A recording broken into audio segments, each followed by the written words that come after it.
Common Filth Radio, episode 36. If you have any interest in traditionalism and you're also on Instagram, go check out WhirlingSun14 on Instagram, instagram.com/WhirlingSun14, and you can click on that URL in the description below this video. If you like what you see, give them a follow.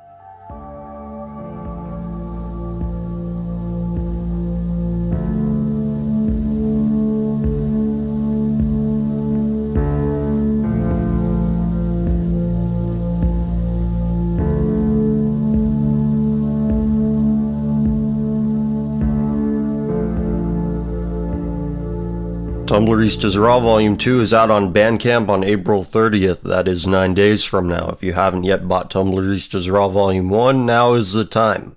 6 episodes not available on YouTube for a minimum of $2 American on commonfilthradio.bandcamp.com. So over the last week, I've been looking at Vine videos, and I've been typing in tags I normally search for on Tumblr, and I've been putting them on Vine. And if you're not familiar with what Vine is, it's basically like Twitter, but with videos. Very short, couple-second videos, and it's all very stupid. I've been taking these couple-second videos, compiling them together, and it's all been very painful to watch. And right now you're going to listen to a compilation I put together, which I posted on the page Tumblristas, and I will read to you the reactions it got. Clothing has no gender. Clothing has no gender. Kinda pan, kinda dummy, little girl, little guy, 100% awesome. My life is literally the dress. Some people see a girl, some people see a boy. No, shut the fuck up, I'm genderqueer. Are you a guy or a girl? I like frogs. Answer the question. What if instead frogs? I'm genderqueer, but the fact that I choose to still go by female pronouns does not make me any less non-binary. You're agender? So do you like girls or boys? I'm sorry, what? Are you a boy or a girl? Neither. No, but like, what's in your pants? Doom. You could be a queer trans stripper with tattoos and piercings and still be religious as hell. Do what you want, believe what you want. I don't do too much editorializing over on the page Tumblristas. I simply present it as it is without trying to influence how people should feel about it. And most of the reactions in the comments were negative. They were saying this is stupid, this is cringy, what the fuck is wrong with these kids? But I looked at the shares, and I'm going to read to you the ones that I can see, the ones that are publicly available. And a lot of people like to think that the state of culture, the state of things, it's not so bad, but it is that bad, and it's probably worse. So here's what the masses have to say. How I want to be, but I have big-ass titties. You have breasts, yet you want to pretend like you're a boy. Okay. I love them. I have mixed emotions about this. I hope they reciprocate with yours. I wouldn't want to have the desire to kill you. And then somebody else says, me, that vid was awesome. Thanks for showing me. Alright, here's the thing, Tumble Dumps. There's a difference between your binary gender and your sex. Your gender is what you decide to define yourself as, whether it's female, male, both, whatever. A sex is what you are assigned at birth and what your biology defines you with. When you start to do stuff like this, it makes you look like the ass, because greeting ignorance with arrogance is how ignorance is created. If you want people to learn, stop being rude about it and educate people. Now, the average moron who is generally opposed to this stuff will look at this and say, okay, yeah, that's fine. But they're still accepting the premise that these people who are like, oh, I want to dress as a boy, I feel dysphoric, are legitimate. And yes, I get it, some people are fucked up in the head, they have some weird hormonal imbalance. But the cure is to not chop off pieces of their anatomy. The goal should be reconnect them with their anatomy. Because your anatomy defines your role in life. It defines what you will be doing in your life. It tells you how to play to your strengths. 10 years ago, if you wanted to be cool in high school, you'd start a band or whatever. You'd start a scene, and you'd play shitty music in people's garages, and you might get a girlfriend out of it, whatever. Now, cool is, I want to be friends with the LGBTs. I want to be an ally. And if that's not proof that the slippery slope is not a fallacy, I don't know what is, but we'll move on. More comments. White people are going to hell. I'm so ashamed of this kind of white people. I'm so sorry you guys evolved and then went backwards. Something I actually agree with, and somebody who probably shares my sentiment more often than not. And as far as I can remember, everyone in that video was a white kid, so... And then we go down in the same comment thread. I don't know what the fuck is going on with people anymore. You have a dick, you're a male, you have a pussy, you're female. When did this shit get so complicated? And then the next one from a golden retriever girl.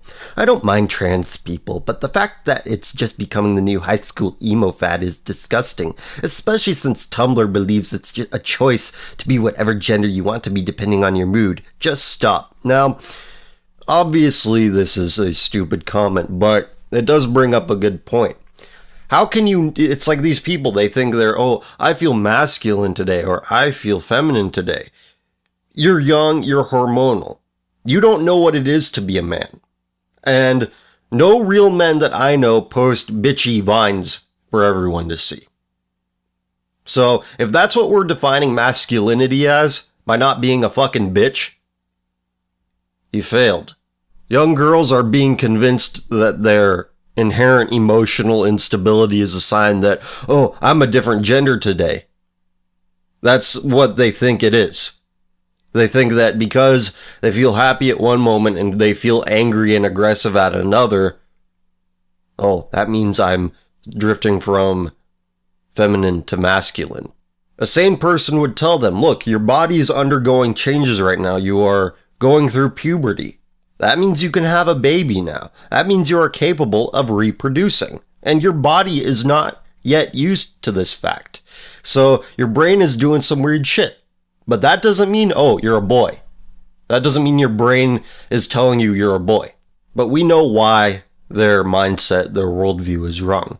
We want to know what is leading them to have it. And what is leading them to believe these crazy things about themselves is egalitarianism. Equality is considered the highest moral good in Western culture right now, in American culture, and any other Anglo culture. School teachers tell kids, because these kids don't have real parents, they say you can be whatever you want because we're all the same. We're all equal. All parts are interchangeable. You can do anything if you set your mind to it, including having a penis. 14-year-old girl, you're having a bad day? Well, that might mean you're transgender. And look at all these wonderful friends that totally aren't broken pieces of shit that you can make. Friendships made solely on the fact that you identify with this bizarre thing you identify with. And school teachers and guidance counselors, paid for, whose salaries are paid for by your tax money, are selling them on this idea. People don't think of it in this way, but schools are essentially giant sales floors, where the people who are working there are essentially selling these people something that they didn't demand in the first place, which is kind of redundant because that's what sales ultimately is. Creating a demand where there was none to begin with. And how do you do that? Well, you first create a void, and you usually create a void by insulting somebody. Notice in advertising. Watch a commercial. Notice how much of it insults you for not having a product. It usually begins with an insult. And the insult is usually followed with, oh, here's a solution, where there was no problem to begin with. And these kids that I just showed you, these kids whose comments I just read to you, they are addicted to the social snake oil they've been sold. None of the kids in the Vines that I featured were biological males. They're all biological females. And females typically value conformity and belonging over loyalty and duty. Loyalty and duty are bad for the bottom line. If you exclude, you make less money. It's very simple. The marketplace weaponizes the need for belonging, the urge to conform.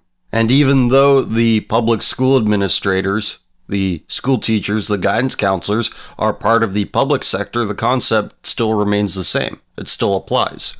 They have the added benefit of not needing to market their products, not needing to convince people to buy their products because it's already bought and paid for. Because take the man of the house. He has a family, wife, kids. He's loyal to his wife and children. So basically he's living by their standards.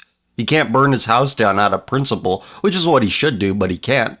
Because he's loyal first and foremost to his bloodline and that which enables his bloodline. And the woman who enables his bloodline says, I don't want to live in a crappy apartment. I want to live in a nice house, in a nice neighborhood. I want to keep a certain level of social status. Again, she is placing a premium on conformity and belonging. So the man, loyal first and foremost to his family, pays the protection money. It's like paying protection to the mob. Even though mobsters are far more noble people than employees of any given school district. His protection money goes to the people working for the school district, where those people convince his children that, oh, you're feeling sad and weird sometimes? That means you're transgendered. Look, a built-in social group based entirely upon this identity, waiting for you. Look, the belonging is yours, and you don't have to work for it, little girl. Who now, for no good reason, thinks she's a boy. And like I said earlier, these people have no idea what it is to be a man. And these men who want to be women have no idea what it means to be a woman. A woman's ultimate role is to be a nurturer, a caregiver, a vessel of life. A man's duty is to protect it, even if it means doing violence on the behalf of his civilization, to ensure that that life exists and continues to exist. But no, let's teach women to be shitty facsimiles of men. Let's teach men to be shitty facsimiles of women. So that way, we have no soldiers, we have no vessels for life. Great idea. Yeah, that'll defend us against the barbarians, dumb motherfuckers. And that's the future. That's the present. Women who can't have babies, men who can't do violence. And you have a nation full of people who don't see it this way. Who are so far removed from what they are supposed to be that they think, oh yeah, let them be who they are, even though who they are leads to societal decay and ruin. This is why I'm rooting for ISIS to make its way into major American cities, because that'll bring people back to reality. Holy shit, this is life and death, not my identity, my self-expression, my who I am. Notice that people behave well when there is the constant threat of violence. Like America during the Cold War. Women are reminded, oh shit, I need to have babies, or else we're all gonna die. And men realize, oh shit, I have to go crack some skulls, or else we're all gonna die. People aren't so focused on being equal when faced with death. They aren't so focused on lobotomizing society. But unfortunately, we are some ways away from that day ever coming, so I've been meaning to get to this story for a couple of weeks, like the last week or two. This is from April 3rd, 2015 from newsbusters.org. The title of the article, Rutgers Professor, Religious Right Worships a Fictional Asshole God of White Supremacy and Patriarchy. And this woman, I looked it up, Rutgers University is a public institution, so your tax dollars at work, New Jersey. Anyway, she says, I often ask myself whether I really do worship the same God of white religious conservatives. Jesus never found time to even mention gay people, let alone condemn them. His message of radical inclusivity was so threatening that the state lynched him for fear that he was fomenting a cultural and political rebellion. This white, blonde-haired, blue-eyed, gun-toting, Bible-quoting Jesus of the religious right is a god of their own making. I call this god the god of white supremacy and patriarchy. This god isn't the god that I serve. He might be biblical, but he's also an asshole. The Jesus I know is a radical, freedom-loving, justice-seeking, potentially queer, because he was either asexual or a priest married to a prostitute, feminist healer seduced by neither by power nor evil. This woman's sense of right and wrong is so warped that she thinks that marrying a prostitute is not, it doesn't fall under the jurisdiction of being seduced by evil. And keep in mind, she is a professor at a public university. I looked it up to make sure if Rutgers was a public institution, and it is. The residents of New Jersey are paying taxes for this woman to spew her filth. And how absurd it is that she accuses conservative Christians of worshiping a god of their own creation, as she says that my God was a feminist cuckold who was also a queer. And then she goes on to say, let us mark this Holy Week by declaring the death to the unholy trinity of white supremacist, capitalist, heteropatriarchy. And once these systems die, may they die once and for all, never to be resurrected. Well, you know what? I do hope it dies, because that would mean your ass would starve. And from the looks of it, you need to lose a few pounds. Again, New Jersey tax dollars at work. If you live in New Jersey and you listen to the show, you are paying for this woman to do whatever she does. To spread propaganda and lies and insanity. Given that this woman is very heavy, very overweight, and melanin enriched, she probably thinks of herself as a independent woman who don't need no man. I got a job. I don't need anybody. Not realizing that her salary is paid for by other people. Think of how insulting that is. If I were to say I'm an independent radio show host who doesn't need no audience, you would stop listening. I know full well that I am dependent on my audience, because if I didn't have an audience, I would have no incentive to keep doing this show. I would have no incentive to keep improving what I do. Even worse, it would be like if I were to personally insult you after you bought stuff off of Bandcamp or you used my Amazon affiliate link. And that's almost exactly what this woman is doing. The people who pay her salary through taxes are likely church-going 9-to-5 people. And she's saying your God is a cock-sucking cuck. But the middle class who is responsible for this woman's existence, who is responsible for her being very well fed, for her not being homeless, will do nothing. So I have nothing much left to say regarding that. You can check out the article in the link below. Somebody posted this on Twitter and I forgot who it was. So if it was you and you posted this and you're listening to this by some coincidence, just let me know. This is from Reddit, the subreddit Ask Transgender. Female to male, boyfriend has erectile issues. Is it T? What? Hi peeps, cross-posted to my partner is trans. This is sort of a long shot, but I thought I'd see if anyone else has any ideas. My boyfriend and I have been together for a couple of months, basically since about a month into my T treatment.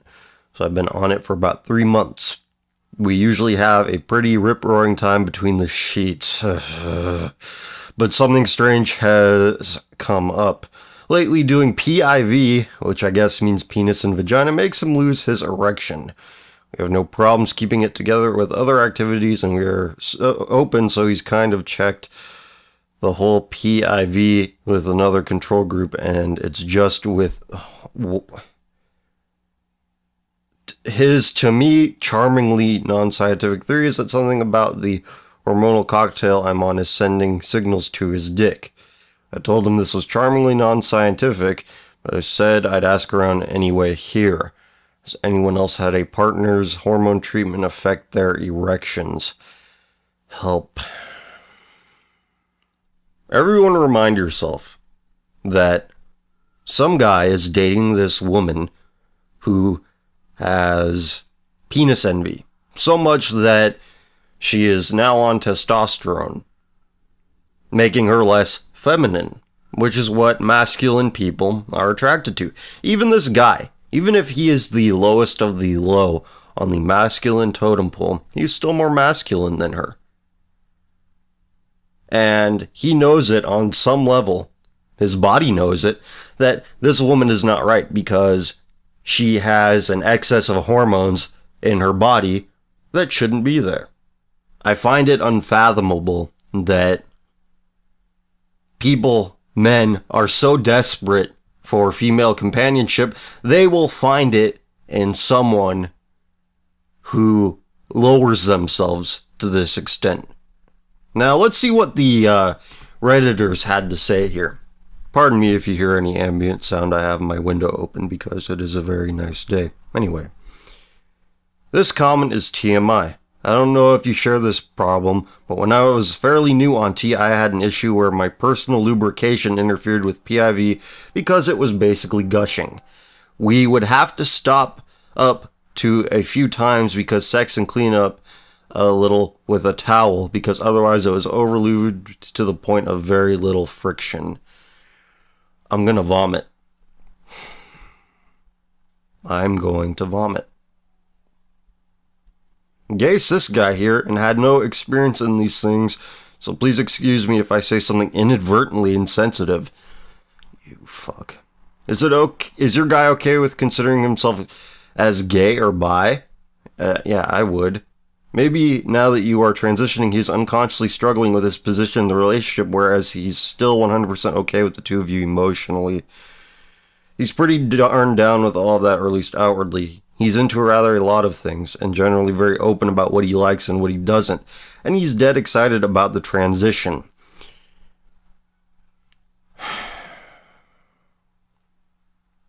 If there's one of these people that is willing to lower their standards to this extent for the sake of keeping this person around, who has absolutely no standards for themselves, how many more are there? Where was I? I would have questioned that myself too, so no harm in asking. With him, I really don't think that's the issue, although maybe there's a disconnect between him thinking of me as a dude and or being in my bonus secret garden. I know that some testosterone-based creams that men use to treat certain issues can have adverse effects for intimate partners and other people who have a lot of physical contact with them. Trans guys use injections though, right? I'm no med student or FTM, but I don't think that can happen with intravenous to use. I guess maybe pheromones, maybe, but you two do other sexual things, so you would think that wouldn't matter during PIV sex. I'm still on androgel, the topical gel one, so technically transfer is possible until I start injecting. But it does seem odd since I'm pretty careful about keeping covered up after I put it on in the morning, and he only loses it for PIV and everything else is fine. Weird dicks. I know a lot of you have told me that the episodes have been pretty hard to listen to over the last week or two, but we can't lie to ourselves. We have to look at this and assess it and realize the situation we're in. Or else forces unseen will make themselves seen, whether we like it or not. So we might as well look at it on our own terms, so we know what's coming. My final judgment of this Reddit thread, topic, whatever, is that the man, quote-unquote man, who is willfully having sex with this person who has penis envy, this woman who has penis envy, I think he is a psycho who enjoys inflicting anal pain on people, which is why they're in an open relationship and he does just fine when he's putting it up her ass. I was going to read another story, but I realized I don't have a whole lot of time because I have to do a bunch of recording and editing if I want to make my deadline, so let's go with Ask FM questions. Opinion on Rand Paul. I don't have much of one, to be honest with you. Would I mind him being president? Not really, but I don't think he'd be some savior, so it'd be a hell of a lot better than a lot of the other options. Next. Close friend doesn't exist anymore. I lost a dear friend because of people insisting that we were gay for being too close. We aren't gay. We never experienced anything sexual, but everything has to be gay for these degenerates. He got upset and moved away. I haven't seen him again ever since. Isn't it funny that these people who want to apply asexuality to everything are the same people that drone on about how gender is a social construct and you're more than your penis or vagina? You know, people who live balanced lives, they don't have to assert that, oh, you're more than your penis, you're more than your vagina. If you lead a balanced life where you don't treat sex as an end in and of itself, you already know that. You aren't so completely fixated on, gee, this feels really good. I'm going to keep doing this. Because you realize that there's more than just the self. You realize there's shit to be done. The creators, the architects of your various world religions realize on some level that people are stupid, people are simple. And this is not some condescending thing where I'm so much smarter than you slobs and listen to me, I'm so great. You know, it's not like that. People are simple. People don't think about shit too much. They're visceral creatures. And most people, if they are allowed to pursue their dick and vagina tingles constantly, they will. Because they are simple, stupid, and visceral, and are incapable of connecting point A to point B, they're incapable of realizing, hey, I put this stuff into my life and here's what's come out of it. And what's come out of it is illegitimate children, diseases, broken relationships, or all of the above, or some mix of it, and they don't realize their pursuit of hedonism, them making hedonism the central point of their lives, has created all of this, but they don't realize that. And this is why your various world religions have rules against sex outside of the contract of marriage. Because in marriage, you have the man, the woman, and God. And if you make God unhappy with this contract that you have, well, there's going to be hell to pay. But now that we've had a couple of generations of free love, birth control, and other actions without consequences, this is what you have. People sexualizing everything. Because they cannot fathom anything greater than, oh my God, this feels so good. It can't get any better than this. So they start extending it to everything else, including friendly relationships between members of the same sex. I said, oh, you're fucking each other in the ass there. That's what they think. And as you have more people who adopt this attitude, you get situations like the one you're in. That you've lost a friend because of horrible implications people are making about your friendship. This is why liberalism needs to be discouraged wherever it tries to assert itself. Because you can't have a friendship anymore without somebody being like, oh, they must be gay. They must be butt-fucking each other. Well, there's nothing wrong with that, but that's what we're suggesting. When you know deep down, yeah, there is something wrong with that. Liberalism says people are capable of making their own decisions, and decisions that people make, well, they're just okay. That's just fine. When obviously they're not. Because the attitudes that have been allowed to mutate and thrive under social liberalism, you don't have a friend anymore. So my condolences to you, and I hope the people around you choke and die. Next up, how do you feel about bisexuals? Again, hypersexual degenerates who can fathom nothing more than, gee, I like to have orgasms. I'm going to orient my life around this. I've never met a person, again, I probably said this before, but it comes up often enough that I should repeat it. I've never met a person who is so focused on sex, is so orienting their habits and schedules around sex. I've never met a person like this that is decent, that is somebody I want to hang out with. Next question. What is your opinion on immunization? Tumblr to 16 was fantastic. Keep it up. Thanks a lot. I think, I don't know too much about immunization and vaccines other than the casual links between vaccines and autism that haven't been entirely proven to be correct, but I don't think that we would need immunization if America had a relatively homogenous, and I know that's not the right term, the right stuff, guys, we're talking about that. Homogeneous, I think is the right word, but whatever. If America had more of a monoculture and less immigration, we wouldn't need so many vaccines. Because it's like in California, we have measles. Who the fuck gets measles anymore? Nobody who has roots in civilized society, I'll tell you that. But, saying that illegal immigration transmits disease is racist because that suggests that certain people have certain diseases that other people don't, and we're all the same. We are all equal. No one is different than anybody else. It's all environmental. Okay. Where and when did you get the idea to do your podcast? Did Poll influence your decision? Pole actually came around a little bit later in my development.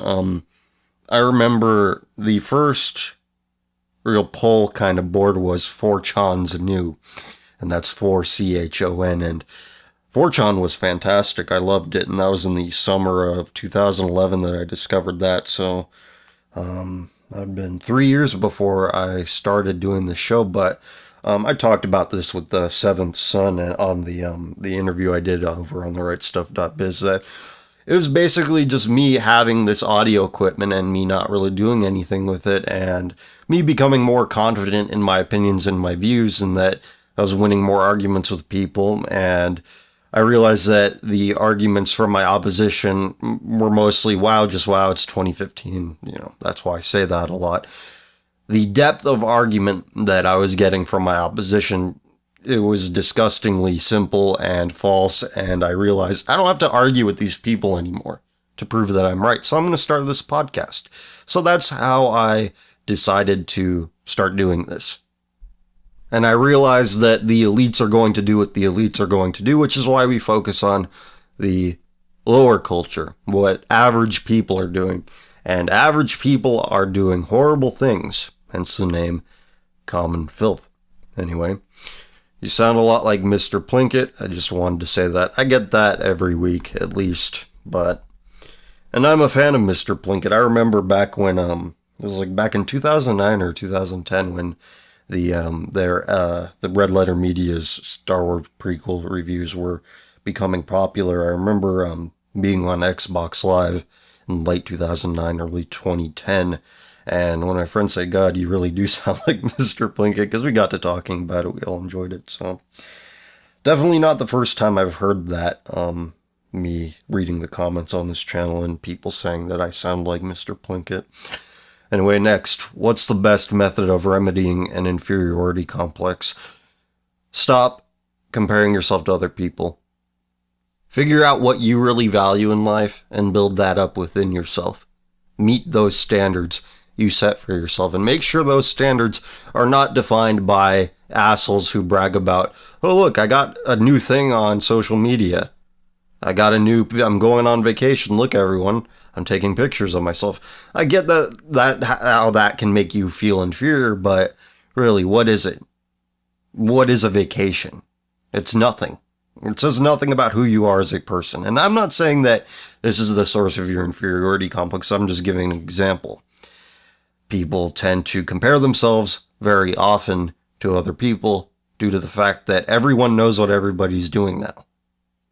So set some good standards for yourself, preferably informed by Christianity, in my opinion. Even though I think Christianity has outlived its usefulness in preserving civilization, I do think that it is the best religion for healing personal conduct. So, I realize this is a question with a lot of room for a large answer, but it's a radio show, so I would think that's acceptable. Where do you see the world in 2030? What's changed? What does the world look like? Etc. Thanks. I don't like making predictions because I believe that history is cyclical to some extent, and I'm not a great student of history, so I shy away from making predictions, but I do think that physical bodies being connected to the internet will become more common. I do think that we will start getting implants wherever in our bodies that will have us connected to the net 24/7. Biometrics uploaded to Google servers so that they know when you're in bad health, and if you step out of line, if you don't like gay people enough, they can shut you down and give you a heart attack remotely. I think that'll become more common. In terms of the culture, it's like earlier we listened to the genderqueer vines. Those kids are going to be in their late 20s, early 30s. And it's not as if those kids are going to go away. It's not as if all of them are going to suddenly die for some reason. So I'm not too optimistic with regard to how younger millennials, post-millennials maybe, if you want to call them that. I don't know what current teenagers will be called, if they'll be called millennials or something else. But their whole identity, their whole social circle, their whole reason for being is wrapped up in, oh, I'm a girl, but oh, today I'm a boy. And people like them for some reason for that. So if that's the only thing they have going for them, that's the only thing people like them for, they're going to hold on to that. And it's going to mutate into nothing good. I don't see what good can come of this, but maybe I'm not using my imagination. Maybe ISIS takes over everything. Who knows? But all I can really say for sure is the world I live in right now is one I did not choose to live in. It's one I wouldn't choose to live in if given a choice. And in 15 years' time, I don't see anything. I don't see any trend that indicates to me a positive direction, a change in course. I mean, you have some boards like Poll and, 4chan in general, even though I don't go on there much anymore, where it's mostly young males left to their own devices, left to form their own opinions about things, and a lot of the opinions formed are things that I would interpret as right-wing. But again, this has no bearing on reality because they are ghettoized. They get to post on image boards and not cause some trouble in the public sphere. Hard to do anything when speech is effectively criminalized. Any non-kosher opinion, any hint of any non-kosher opinion expressed by an employee will usually end in that employee's termination. And the economy will become more centralized, not less, in 15 years. So, and every company that is large has these policies in place. Oh, we have an outreach program for all these sorts of deviants. And if you don't like these deviants, well, you're a bigot and we're going to make you poor. He, he, he.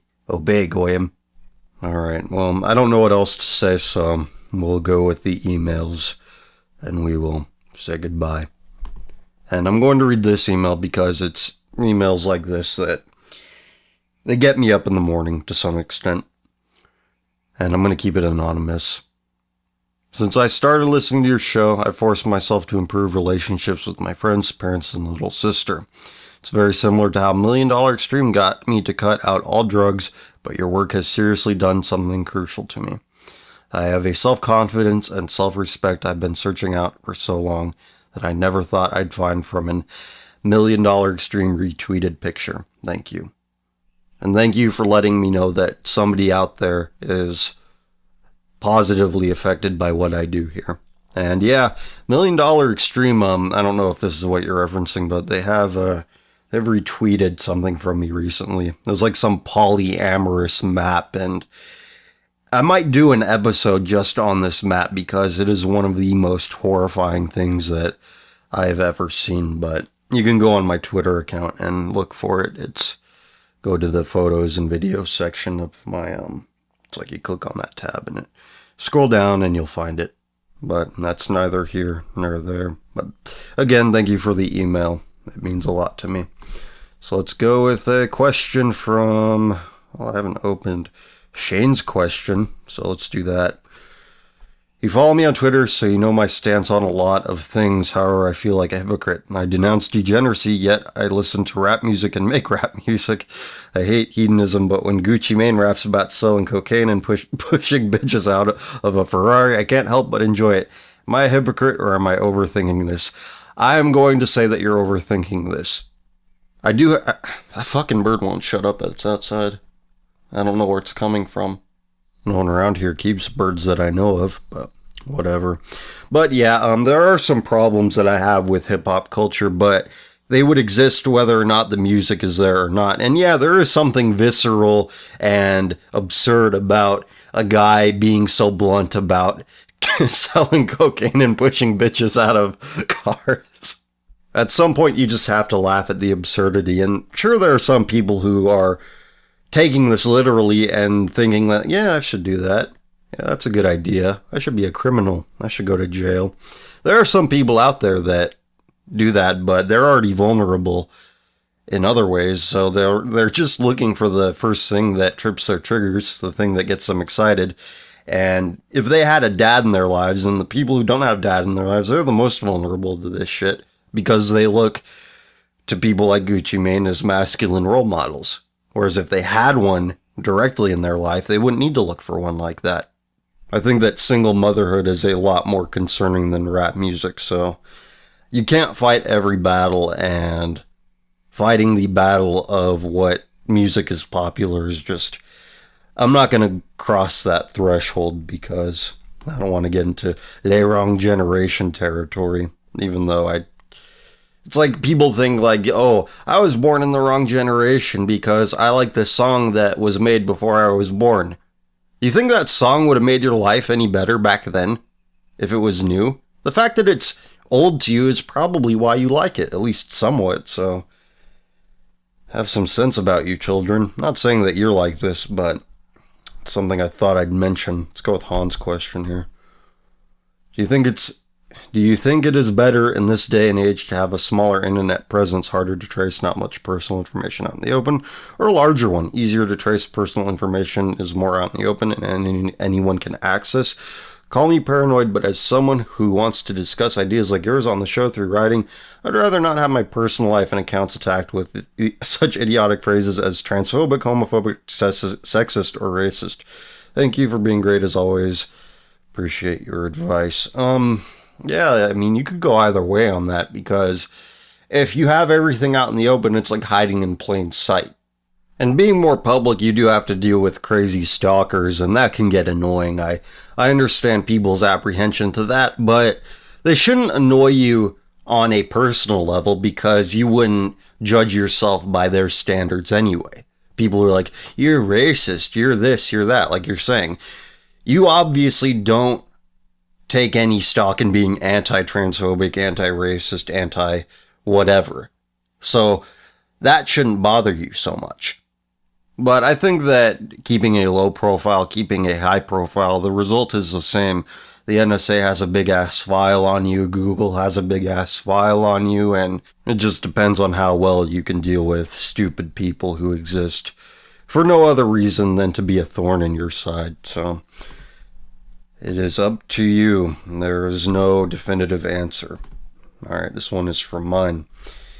Hello, CF. Another congratulations on what you do. Last episode is particularly interesting with the 2 sound clips you played. The girl who wants to be a boy arguing with her dad just sounds like a typical, oh my god, dad, you can't control me, this isn't a phase, oh my god situation. The child just seems to be a typical kid parroting what he or she, I couldn't quite tell the gender of the child, oops, better not assume it's binary gendered, better check my privilege, has been told. It amazes me when kids do these videos, all these adults go, wow, these kids are very smart and tolerant and progressive. Yet if a kid just parrots, for example, conservative views, it all of a sudden becomes, poor child clearly has been brainwashed by a toxic, evil society. This child's parents should hang their heads in shame. Anyway, I shall keep this short and simple because I don't want you to read lots. I just have one question this week. Well, alright. Have you heard of this new proposed method of head transplanting, where someone has their head moved to a new body? It is being proposed as a new solution for transgender people so they can have legit male or female bodies. Currently, there has been no success in animal trials, but this Italian doctor is going to trial it on a Russian patient. What are your thoughts on it? Personally, I think it's a terrifying concept. First off, it's a very complicated process and the chance of success is very limited. Secondly, if this could work, are we going to see a body black market similar to the way there is an organ black market? Not to mention the idea of someone just throwing away their body because my genitals, my gender, my special snowflake status. I just think it's one of those moral lines that shouldn't be crossed, but it still hasn't proven to work at all, so we'll have to wait and see there. Yeah, I have heard about it, and the first time I heard about it, I was horrified by it, and this was in the context of getting people a new body that, transplanting a head from a person who's a paraplegic, quadriplegic, whatever, to a person that could move. Even from that perspective, I think it's pretty dangerous and silly, but I can at least understand the reasoning for wanting to have a ability to transplant heads, even though any living being that has a head, if you remove it, that's death. And I can't get around that myself, and that's why I am disgusted by it. And even from a utilitarian perspective, having a head transplant from a quadriplegic to someone who can move, a cadaver that can give this person movement, it would be better served to use that cadaver's organs to save other lives. And it could probably save other lives more effectively because, this person has a heart. We can give this heart to somebody else. This person has a kidney. This person has a lung that somebody might need. It could save a lot more lives that way. But this shit with, let's have head transplants so that trans people can have the bodies they think they should have. If this isn't a sign of the end times, I don't know what is. The thought process behind doing this is essentially, let's decapitate people so that we can maybe cure their neuroses. Let's permanently separate someone from their anatomy so that they can feel better about themselves, instead of reconnecting them with the anatomy they already have. But no, that's hard. Actually, comparatively, that's easy. Because you have to take off two different heads, the head of the cadaver and the head of the living, in order to accomplish this. Only in this sick, deranged society would we find that easier than curing somebody's brain problem. Convincing them, you're in the body that you're supposed to be in. We've hit rock bottom, what I thought to be rock bottom, and we just keep digging deeper. A head transplant so that we can cure gender dysphoria. It shouldn't shock me, but it does. Alright, I think that is long enough for this week, so gotta get cracking, gotta get to work. Don't forget to check out Whirling Sun 14 on Instagram. Again, it is linked below. I encourage everyone who has Instagram to give them a follow. So with all that being said, take care of yourselves. Talk to you later.